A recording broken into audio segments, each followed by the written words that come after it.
Je m'appelle Sonia, j'ai 21 ans et j'habite à la zone libre. Le truc qui a le plus changé, c'est que déjà j'ai un matelas et un toit. Étant une femme, avoir une hygiène normale, c'est déjà cool. Zone Libre, c'est né pour créer un lieu de vie à destination des personnes qui refusaient ou étaient refusées des solutions existantes. Avant d'être à Zone Libre, je vivais surtout que dans la rue, entre business, la manche, les trucs pas forcément dans le légal, mais pas des choses qui t'apportent des bonnes choses.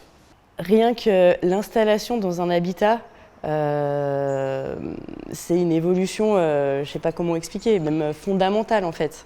On veut être chez nous en fait, donc si tu veux être chez toi, il faut que tu te fasses à manger, il faut que tu fasses ta vaisselle après, il faut que tu fasses ton petit truc. C'est pour ça les hygiènes de vie, elles sont pas pareilles entre ici et la rue, quoi.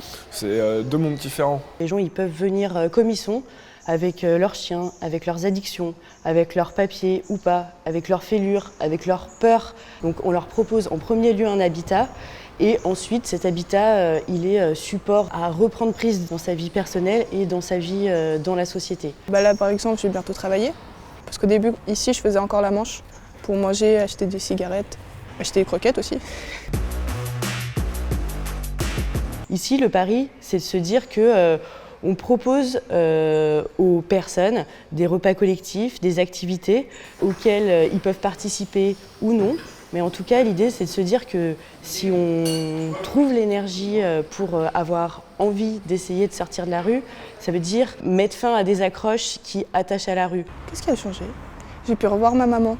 Pendant 2 ans et demi, j'ai dû avoir ma maman au téléphone 5 fois parce que je lui disais pas dans la situation où j'étais. Et vu que j'avais un toit, j'ai pu quoi. Il n'y a même pas un mois, elle est venue le 28 avril et elle a dormi ici une nuit. Du coup, c'était trop cool. Puis ça l'a rassurée aussi. C'est la personne qui détermine le contenu de l'accompagnement. Pour certaines personnes, ce sera en premier lieu refaire des papiers d'identité. Pour d'autres, ce sera par exemple avoir des lunettes. Enfin, c'est vraiment la personne qui détermine ce qui est important pour elle. On y croit vraiment parce que si on calque quelque chose sur une personne, si on lui dit il faut, on sait par avance que ça ne va pas réussir. Ouais, s'il y a des moments que tu n'as pas envie d'avancer sur quelque chose parce que ouais, c'est compliqué pour toi, machin et tout, ils prennent le temps de prendre le temps avec toi en fait. Zone Libre, c'est le nom qui a été donné et par les habitants et par l'équipe à la première réunion des habitants. Donc c'est une instance qui décide de comment les choses vont se passer sur le site. L'idée, c'est de se dire que si on veut que les gens reprennent du pouvoir sur leur vie, il faut leur en donner et pas qu'à moitié en fait. Par exemple, j'ai coupé mes cheveux la semaine dernière, mais pour reprendre une vie à zéro, quoi. J'aimerais bien commencer une formation, après passer mon permis avec la mission locale. Il y a 1 an, c'était impensable, à cause de la drogue, l'alcool, surtout l'alcool en fait. Là, ça fait 3-4 mois que je bois plus. Passer le permis, c'était même pas imaginable en fait.